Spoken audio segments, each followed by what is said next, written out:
नमस्कार, स्वागत है आपका जस्ट इंडिया में और मैं हूं आपके साथ मुस्कान। रुक करेंगे उन तमाम खबरों का जिनका सरोकार है आपसे। खबरों के प्रायोजक हैं आरोग्य मास्क लगाएं, कोरोना से सुरक्षित रहें। Oscar super speciality hospital and trauma centre, रंज किया showroom in Rohtak and Bahadurgarh. Showroom पर आएं, टेस्ट ड्राइव लें और गाड़ी बुक कराएं। उत्तर प्रदेश के हाथरस में 19 साल की दलित युवती के साथ गैंगरेप और उसके बाद मौत के बहाने प्रदेश में जातीय और सांप्रदायिक दंगा भड़काने की साजिश का खुलासा हुआ है। यह दावा सुरक्षा एजेंसियों ने किया है। एजेंसियों का दावा है कि रातों रात जस्टिस फॉर हाथरस नाम से वेबसाइट बनाई गई। सुनियोजित तरीके से वेबसाइट के जरिए मुख्यमंत्री योगी के गलत बयान प्रसारित किए गए। रविवार रात एजेंसियों ने वेबसाइट और इससे जुड़े लोकेशन पर छापेमारी की गई। साथ ही लखनऊ के हजरतगंज कोतवाली में मुकदमा भी दर्ज किया गया है। इसमें प्रदेश में जातीय और सांप्रदायिक उन्माद फैलाने, अफवाहों और फर्जी सूचनाओं के जरिए अशांति पैदा करने का साजिश रचने जैसी बातें लिखी गई हैं। मुख्यमंत्री योगी आदित्यनाथ ने कहा कि जिसे विकास अच्छा नहीं लग रहा, वो लोग देश और प्रदेश में भी जातीय दंगा, सांप्रदायिक दंगा भड़काना चाहते हैं। इस दंगे की आड़ में विकास रुकेगा। इस दंगे की आड़ में उनकी रोटियां सेकने के लिए उनको अवसर मिलेगा, इसलिए नए नए षड्यंत्र करते रहते हैं। उत्तर प्रदेश के हाथरस में हुए गैंगरेप और हत्या के मामले में पीड़ित परिवार का केस सुप्रीम कोर्ट की चर्चित वकील सीमा कुशवाहा लड़ेंगी। इसके लिए वो फीस नहीं लेंगी। सीमा ने 2012 में निर्भया का केस भी लड़ा था, जिसमें उन्होंने चारों दरिंदों को इसी साल 20 मार्च को फांसी दे दी थी।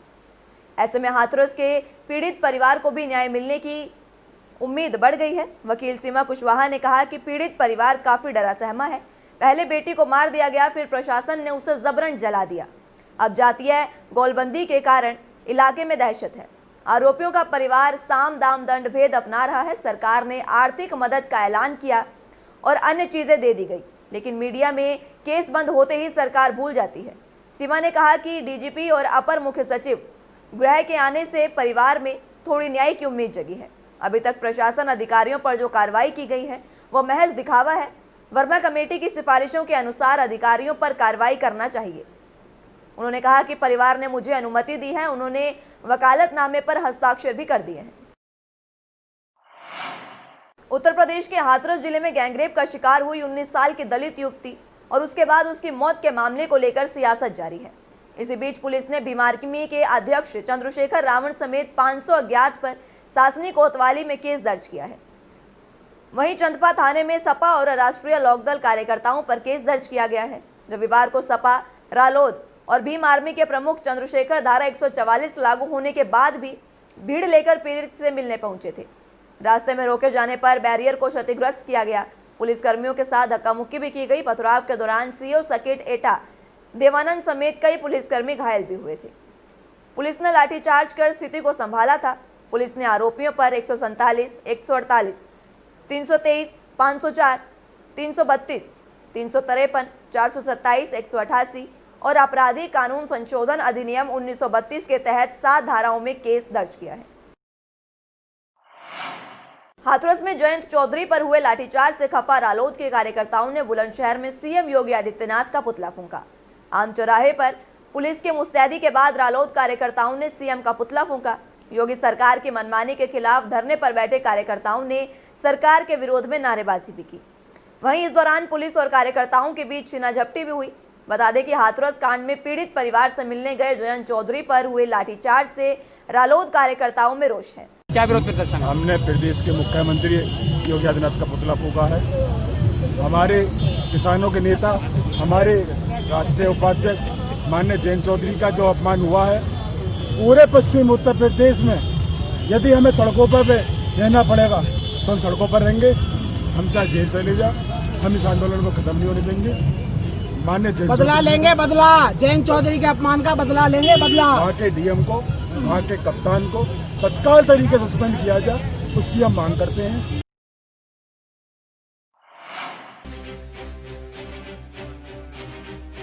श्री राहुल गांधी जी का खेती बचाओ यात्रा में हरियाणा आगमन पर हार्दिक अभिनंदन।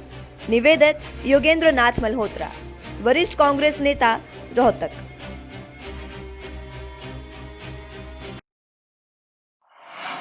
उत्तर प्रदेश में कोरोना वायरस संक्रमण के 3,930 नए मामले सामने आए हैं। यह लगातार तीसरा दिन है जब नए मामलों की संख्या 4000 से कम रही। वहीं बीते 24 घंटे में कोविड-19 के कारण 52 और मरीजों की मौत हुई है। इस तरह अब कोरोना की चपेट में आकर जान गंवाने वालों की संख्या उत्तर प्रदेश में 6000 के पार हो गई है। ये संख्या 6029 तक पहुंच गई है। प्रदेश में रिकवर होने वाले और डिस्चार्ज होने वाले लोगों की कुल संख्या 3,62,092 तक पहुंच गई है। साथ ही रिकवरी रेट 87.35 हो गया है। मौजूदा समय में सक्रिय मामले 46,385 हैं। यूपी में संक्रमित मरीजों की संख्या 4,08,436 तक पहुंच गई है। अपर मुख्य सचिव सूचना नवनीत सहगल ने बताया कि ऐसे जिले जिनमें 100 से अधिक संक्रमण के मामले आ रहे हैं उनमें कंटेनमेंट एरिया बनाए जाने के निर्देश दिए गए हैं। लखनऊ और कानपुर में संक्रमण की स्थिति अधिक है, इसको नियंत्रित करने के भी निर्देश दे दिए गए हैं। अपर मुख्य सचिव स्वास्थ्य अमित मोहन प्रसाद ने बताया कि बीते 24 घंटे में 1,59,128 सैंपल की जांच की गई है और अब तक कुल 1,07,29,159 सैंपल की जांच की जा चुकी है। अपर मुख्य सचिव सूचना नवनीत सहगल ने बताया कि सीएम ने प्रदेश में कोविड-19 के संक्रमण के मामलों में पिछले 17 दिनों में 22,000 कोविड पॉजिटिव के एक्टिव केस कम होने पर संतोष व्यक्त किया। संक्रमण की चैन तोड़ने के लिए भी बचाव और उपचार की बेहतर व्यवस्था जारी रखने के लिए सीएम योगी ने निर्देश भी दिए हैं। लखनऊ में कोरोना का प्रकोप छाया हुआ है। सरकार और अफसर वायरस को लेकर हलकान है। उसके नियंत्रण को लेकर तमाम जतन किए जा रहे हैं। बावजूद इसके हर रोज मिल रहे सैकड़ों मरीज रणनीति पर पानी फेर रहे हैं। वहीं अब मरीजों की भारी तादाद के बीच नए खेल का भंडाफोड़ हुआ है। महीनों से घनचक्कर बने अफसरों को कोरोना के नकली मरीजों की खेप मिली है। ऐसे में अब सभी केस के वेरिफिकेशन के निर्देश दिए गए हैं। सीएमओ डॉक्टर संजय भटनागर ने कहा कि कोरोना मरीजों की डुप्लीकेसी होने की बड़ी संभावना है। एक सेंटर पर एक दिन में 38 मरीजों की डुप्लीमेसी होती है। आशंका है कि भारी तादाद में लोग सरकारी में जांच कराने के बाद निजी लैब में टेस्ट करा रहे हैं। वहीं मोबाइल नंबर बदलने से पोर्टल पर भी केस डबल दर्ज हो रहे हैं। लिहाजा शहर और ग्रामीणों की सभी 19 सीएचसी को कोरोना के डुप्लीकेट मरीजों की छंटनी के निर्देश दिए गए हैं। इसके लिए nodal officer ACMO doctor MK Singh को बनाया गया है। वो 5 दिन में पूरी रिपोर्ट सौंपेंगे। श्री राहुल गांधी जी का खेती बचाओ यात्रा में हरियाणा आगमन पर हार्दिक अभिनंदन। निवेदक रणधीर राठी, हल्का सफीदो।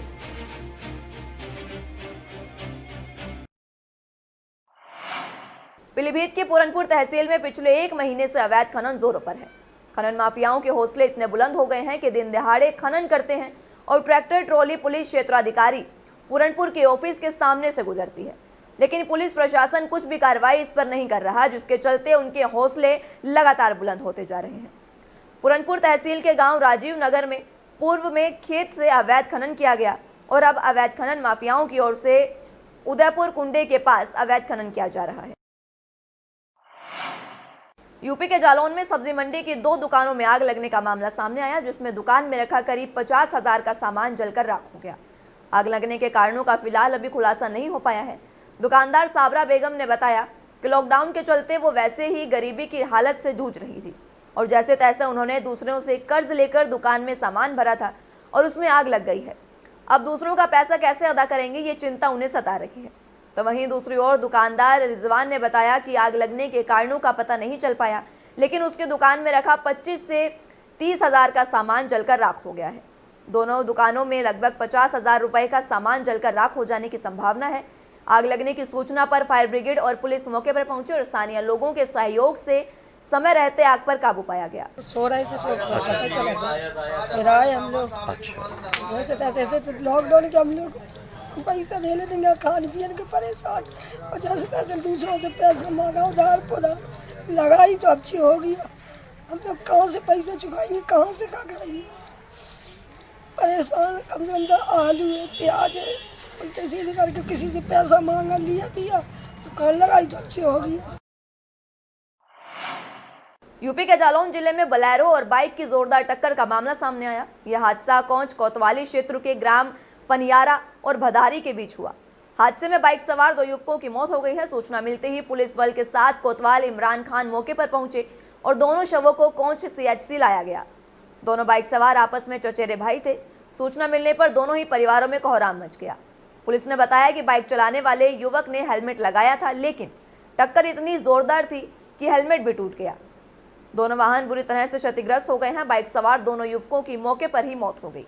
राहगीरों ने पुलिस और कोतवाली पुलिस को सूचना दी है। मौके पर पहुंची पुलिस ने एम्बुलेंस को बुलाकर दोनों को कोंच सीएचसी भिजवाया। सूचना पर मृतकों के परिजन भी आ गए, जिनका रो रो कर बुरा हाल है। वहीं मृतक दिनेश अपने पिता की इकलौती संतान थी। दोनों के दो बच्चे हैं। कोरोना महामारी से लड़ने के लिए आरोग्य मास्क लाया है आपके लिए सबसे आधुनिक मास्क। इसके साथ ही आपको मिलेगी आधुनिक पीपीई किट, वो भी बहुत ही सस्ते रेट पर। contact@arogyamask.com पर जाएं और हमसे संपर्क करें या फिर www.arogyamask.com से जुड़ें। इसके साथ ही आप हमें कॉल कर सकते हैं। हमारा पता है Anand international, plot number 181, sector 25, Panipat, Haryana.